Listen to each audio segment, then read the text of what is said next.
As families around the capital area work to restore their homes, beekeepers also face the daunting challenge of rebuilding honeybee hives washed away by last month's 1,000-year flood. As TWILA's AJ Sabine shows us, more than 8 feet of water destroyed more than 250 hives, all belonging to one beekeeper. Imagine what beekeeper David Ferguson remembers as he talks about losing more than 45% of his honeybee operation. This is where the sediment was, but the water is up to here. Well, the water line, the top of the water is up to here, and the sediment is down here where the water slowed down enough to where the dirt would accumulate on the leaves and all. But right now we would be standing underwater. Indeed, seeing is believing. Ferguson shared cell phone video of the water as it swept away his life's work.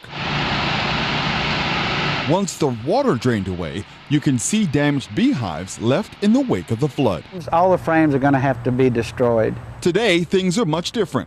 However, with the smell of fermented honey in the air, recovery work continues as bees clean up water-soaked hives. As Ferguson looks over the damage, the weight of recovery sits squarely on his shoulders. Well, my doctor recently asked me if I was depressed. I told her no, I wasn't happy. So recovery for us commercial people is very possible, and because we know we can do that. We can multiply our hives 3 to 1, take 1 and end up with 4. But a lot of the hobbyists, unfortunately, don't know these techniques, and they're not going to be able to recover unless they can buy bees from other people. Some of those other people may be other beekeepers around the capital area. Chris Frank, president of the Capital Area Beekeepers Association, says about 15% of 200-member families lost their hives, homes, and cars to the flood. However, he explains that many of those who lost hives will bounce back. Judging by the amount of people who reported to me, I'm keeping a database of who lost what.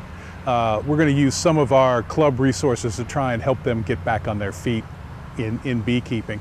But judging the amount of people who came to this meeting while they're in the midst of trying to recover from the flood, we're going to come back. Bees have come back to Ferguson's bee yard. He says the community has rallied to assist in the recovery of beehives. We have a group from the Capital Area Beekeepers Association. There's about 8 people that come on the last 2 Saturdays, and we were able to canvass the whole neighborhood. In the capital region, I'm AJ Sabine for This Week in Louisiana Agriculture.